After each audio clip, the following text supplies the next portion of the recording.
nearly every one of our reviews of Buick's tiny Encore since the subcompact crossover went on sale in 2013, we've called out its remarkable resemblance to a shiny potato. There, we did it again, but now that the Encore has been refreshed for 2017, dare we rename it a sweet potato? That's because the cumulative effects of the changes enhance the appeal that has already made the Encore Buick's best-selling model. The Encore's Encore. If you're having trouble grasping how Buick sold more than 67,000 Encores last year, more than its three immediate subcompact luxury crossover competitors combined, the larger BMW X1, Audi Q3, and Mercedes-Benz GLA class, it's not that hard. The Buick has an attractive $23,915 base price, it's undeniably cute, the seating position is high, and the view out of the windshield's panoramic. While the Encore's size and price likely disqualify it as a real competitor to a Mercedes or BMW, the interior, particularly in its refreshed state, is of high quality, and the overall execution is a step above run-off-the-mill subcompact crossovers. Buick has added a few creases and edges to the Encore's rotund body for 2017, squaring up the front end with blockier headlights and its new corporate waterfall grille. Subtle updates to the rear amount to little more than revised taillights. That's all standard refresh stuff, though. What really does the heavy lifting in elevating the Encore's luxury pretensions is an all-new dashboard with soft-touch materials and a more sweeping design. It looks vastly better than the old, upright dash. The previous clutter of buttons and the fiddly, knob-operated central display is gone, too, replaced by a high-resolution 8.0-inch touchscreen. Embedding this infotainment screen in the dash itself instead of in a pod on top also clears the way for an even more expansive view through the windshield. A better engine. The most notable change for 2017 is the expanded availability of the higher output, 153 horsepower 1.4-litre turbo four-cylinder engine introduced last year to the mid-level sport touring trim. The more powerful engine boasts direct fuel injection and is now an $895 option on the sport touring, as well as the Preferred 2, Essence, and Premium trims. A 138 horsepower turbo 4 also displacing 1.4 litres but of an older, port-injected design remains standard across the board. Shooting past the $23,915 Encore 1 SV and the Encore Preferred to the Sport Touring trim with the optional power plant costs $27,395. Or $1,275 less than last year's Encore Sport Touring. The Preferred 2 example tested here begins at $27,760.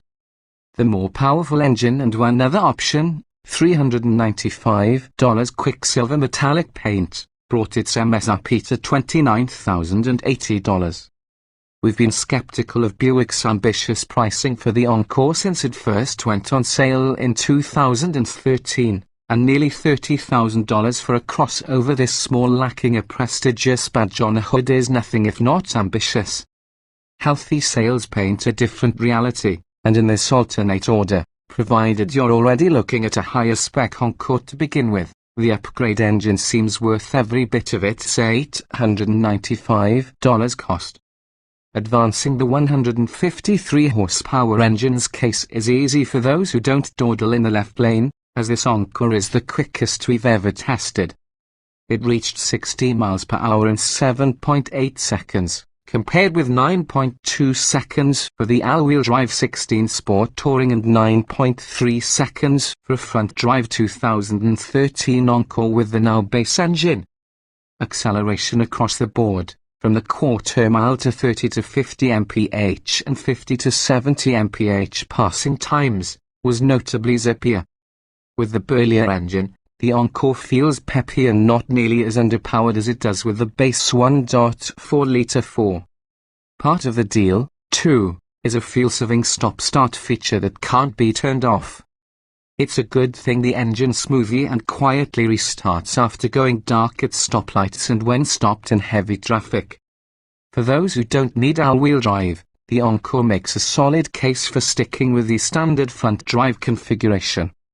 Our 2017 test car weighed 130 pounds less than that all-wheel drive 2016 Encore Sport Touring and posted stronger test results for skid pad grip 0.81 grams versus 0.78 grams and braking 172 feet from 70 miles per hour compared with 177. The EPA estimates that, regardless of drive configuration, the new engine will return 2 miles per gallon better fuel economy in the city than its lower output alternative and an extra 1 mile per gallon on the highway with all-wheel drive. We recorded 19 miles per gallon thanks to a heavy schedule of lead-footed driving. The AWD 2016 Sport Touring posted a far thriftier 25 miles per gallon, and pre-refresh front and all-wheel drive Encores with what is now the base engine each posted 24 miles per gallon in our hands. As always, your mileage will vary, but clearly the Encore with either engine is capable of efficient motoring. The new engine's only sin is that Buick didn't simply make it standard across the Encore lineup. Given that the hotter four-cylinder is shared with the less expensive, latest generation Chevrolet Cruze, how hard could that decision really have been? There otherwise remains little to fault in the Encore.